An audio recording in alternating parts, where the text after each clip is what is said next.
A very good morning to you all and welcome to Guru Nanak cares. दोस्तों, आज कोई ऐसा इम्पोर्टेंट या पर्टिकुलर टॉपिक नहीं था कमेंट्स में, तो सोचा आज नक्स वोमिका की बात कर लें। Nux vomica is a very beautiful remedy, one of my favourite remedies. आज डिस्कस करेंगे नक्स वोमिका और कोशिश करेंगे दोस्तों इस तरीके से इसे डिस्कस करें शायद किसी ने आज तक ना की हो। Let us see what nux vomica is. Nux vomica patient किस तरह का रहता है, कौन से ऐसे साइन एंड सिम्टम्स, कौन से ऐसे कंडीशंस रहते हैं जहां हम नक्स वोमिका कंफर्टेबली दे सकते हैं, कहां वो एक्ट करती है। इसके लिए दोस्तों let us try to imagine, let us try to understand the things with a role play method. ठीक है, एक किरदार जैसे हम इमेजिन करते हैं। Let us try to make the things very interesting. कोई पर्टिकुलर कैरेक्टर माइंड में लेके आते हैं, कोई किरदार है ऐसा हमारा स्टोरी का, उसकी लाइफ को डिस्कस करते हैं, उसका दिनचर्या कैसा रहता है। And will try to understand how nux patient will look like. ये जो हमारा किरदार है, जो हमारा character, let us try to imagine a person. He is very thin, he is a quick person, बहुत एक्टिव है लेकिन वो नर्वस भी है और इरिटेबल है। ये उसका बेसिक कैरेक्टर कह सकते हैं हम। अब वो ही इज़ इंटेलेक्चुअल, इंटेलिजेंट भी रहता है। He is good at mental work, वो मेंटल वर्क में बहुत फास्ट है, लेकिन वो ओवर वर्क कर जाता है और ओवर स्टडी कर जाता है। कह देते हैं जो what ever he is working in, कोई जॉब है या कोई बिजनेस आवर्स वो स्पेंड करता है कहीं, तो वहाँ वो बहुत ज़्यादा मेंटल स्ट्रेन ले लेता है because of the prolonged working hours कह सकते हैं उसको। रेगुलर रूटीन में जैसे ना he has to spend long working hours in his job या ऑफिस, तो उसके वजह से वो बहुत बिजनेस में ज़्यादा ऑक्यूपाइड है, जॉब में ज़्यादा ऑक्यूपाइड रहता है। He cares for that and लेकिन एंग्जाइटी का फैक्टर आ जाता है वहाँ। उसकी जो पर्सनल लाइफ रहती है दोस्तों वो बहुत सीमित सी रहती है, इंडोर लाइफ कह सकते हैं, घर से ऑफिस, ऑफिस से फिर वापस घर। That is the basic, you can say it is a sedentary kind of a life style he is into. और इंडोर लाइफ है, ओवर सेंसिटिव रहता है, he is over burdened, mental strain बहुत ज़्यादा ले रहा है। एंड उस वजह से क्या होगा, he will seek stimulants, he will seek stimulants.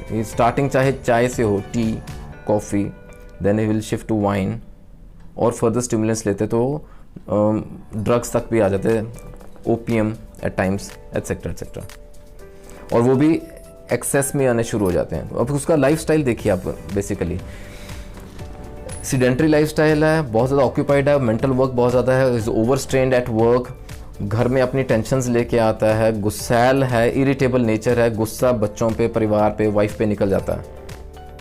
और ये to seek relief, he seeks relief in stimulants, जैसे मैंने बताया, तो वो he gets into a habit of wine and opium and drugs etcetera. वहाँ उसे रिलीफ ढूंढता है वो।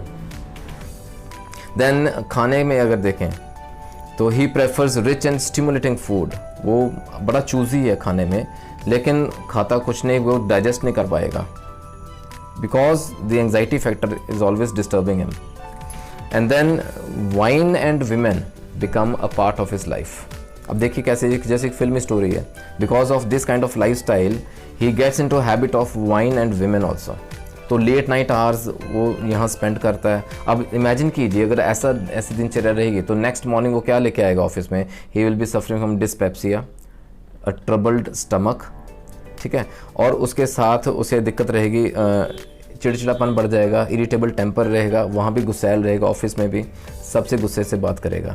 And then he will then next what will he will seek relief into, वो कैथार्टिक्स लेगा, वो लेग्जेटिव्स लेगा, क्योंकि बॉवल्स उसके बहुत कंप्रेस रह जाएंगे, बॉवल्स क्लियर नहीं होंगे टाइमली, तो यानी कि वो भी इन्वॉल्व हो गए, digestive system is totally involve into it.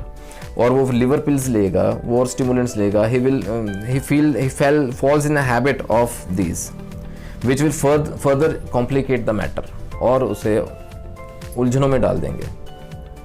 सो ये बेसिकली ये रहता है हमारा नक्स वोमिका का पेशेंट। और दोस्तों इरिटेबल रहता है, नर्वस सिस्टम उसका इरिटेबल रहता है, he is hyper sensitive and with digestive disturbances. Now since these conditions are found predominantly in men as compare to women, males में ज़्यादा कंडीशंस पाए जाते हैं, तो we can say that nux is a preeminently male remedy. हालांकि women में हम दे सकते हैं जहाँ सिम्टम्स मैच करते हैं, लेकिन preeminently it's a male remedy because all these conditions are found predominantly in males, जो लाइफस्टाइल्स हमने डिस्कस किए हैं। अब यहाँ जब इसे ऐसी कंडीशंस में हम नक्स देते हैं तो it will Sood the patient, it will काम द पेशेंट, उसे शांति मिलेगी, उसे सुकून मिलेगा। दोस्तों अब उसका स्वभाव के बारे में डिस्कस करते हैं। नक्स वोमिका पेशेंट का स्वभाव कैसा रहता है? गुस्सैल, जैसे मैंने कहा ना, इरिटेबल रहता है। We can say it has an uncontrolled state of irritability. बहुत ज़्यादा इरिटेबल रहेगा, ओवर सेंसिटिव रहेगा, और ओवर सेंसिटिव रहेगा to noise, to sound, to smell, to light. इन सब चीज़ों से उसे he is very sensitive to all these things, avoid करना चाहता है, to his surroundings actually, and he is never satisfied, he is always dissatisfied with everything that he comes across. और दोस्तों he is very touchy in case of in regards to food, he is very choosy, we can say, पहले बात की ना, जैसे ही is very choosy कि ये खाना ये नहीं खाना, रिच एंड स्टिमुलेटिंग फूड वो पसंद करता है, but he digests nothing. He is oversensitive to medicines. Then weakness रहती है उसके part, he is troubled with office affairs, always ऐसे occupied, he is confused, he is angry, और अल्टीमेटली वो सैडनेस रहता है, ग्लूमी रहता है, मेलनकॉली उसकी टेम्परामेंट बन जाता है, उसकी नेचर जो है मेलनकॉलिक हो जाती है। दोस्तों जब एक और सवाल जैसे मन में आता है ना, why there are so many Nux. अब ये जो सिम्टम्स देख रहे हैं तकरीबन हर दूसरा तीसरा बंदा आप कहेंगे नक्स पेशेंट कहला सकता है। ना why there are so many Nux patients, क्योंकि when a patient approaches doctor तो ऑलरेडी वो इतना कुछ, ऑलरेडी वो he is drugged with so many medicine, ये कह सकते हैं जैसे डिफरेंट मेडिसिन ले ली उसने ऑलरेडी, वो स्टिमुलेंट्स के चंगुल में है, टोबैको कंजम्पशन है, ड्रिंकिंग है, वाइन वगैरह लेता है, तो टॉनिक्स का उसको हैबिट पड़ी हुई है, multivitamins, tonics of different types is already taking. तो it is sometimes very we can say impossible to get reliable symptoms from such a patient. तो उस केस में जैसे ना, to get the patient settle down, we have to give nux as an antidote there before we take up the case and proceed with the further symptoms. और दोस्तों बहुत एक important point यहाँ समझने लायक है for nux vomica patient, the actions are often opposite in direction. For example, when the stomach is sick, normally क्या रहता है, अगर स्टमक में कोई दिक्कत है तो बॉवल्स क्लियर हो जाती हैं तो उसको रिलीफ मिलता है, बट वो ऑर्डिनरली एम्प्टी कर लेता है बॉवल्स। इसमें क्या रहता है, नक्स पेशेंट में उल्टा रहता है, there is much of retching and straining to pass the stool, but hardly any stool comes out.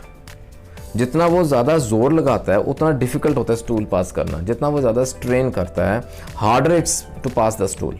So the actions are like ना ऑन द ऑपोजिट डायरेक्शंस। ऐसा रहता है, जैसे लगता है जैसे they are going in the wrong way, जैसे ना स्टूल रिसीड्स, जैसे ऊपर को चढ़ गया स्टूल, क्लियर नहीं हुई बॉवल्स, उसको ना फीलिंग रहती है कि he has to again go to clear his bowels, stool pass नहीं। तो बड़ी टिपिकल सी कॉन्स्टिपेशन रहती है नक्स वोमिका के पेशेंट में। This was very peculiar symptom of Nux vomica. दोस्तों there are numerous other symptoms, और बहुत वास्ट है इसका स्फीयर। Maybe in next video will take different topics related to Nux vomica, but in short like to summarise we can say that nux vomica जो patient रहता है, he is an old, dyspeptic, lean, hungry, he is a withered kind of patient, he is bent forward, हल्का सा ना premature age रहती है, always selecting his food and digesting almost none. He has got aversion to meat, it makes him sick, but he craves the pungent stimulant things, bitter things and tonics. He's got a weak stomach, after meals उसको pain रहती है पेट में, nausea रहता है, retching रहते हैं, और the stomach sinks in, withers and loses flesh. This is to summarize the nux vomica patient. तो दोस्तों ऐसा रहता है हमारा नक्स वोमिका का पेशेंट। इन शॉर्ट बात की हमने, लेकिन I have try to cover almost the very important points. कुछ रह गए हों तो we can always take up in the next video. आगे एक छोटा सा और maybe will discuss some further points of Nux vomica. दोस्तों it is such a beautiful remedy. Again I would say बहुत वास्ट इसका स्कोप है, potential है इसका रेमेडी का। You will find number of patients who fit into this nux vomica, one of my favorite remedies। दोस्तों बने रहें गुरु Nanak cares के साथ। कुछ आपके मन में डाउट है, कोई सवाल है, you can always put in to the comment section, you can WhatsApp me and you can always mail me as well at gurunanakkeyers@gmail.com। We can take up that topic in the next video. Take care of your health दोस्तों, फिर मिलेंगे अगली बार अगली video में। God bless.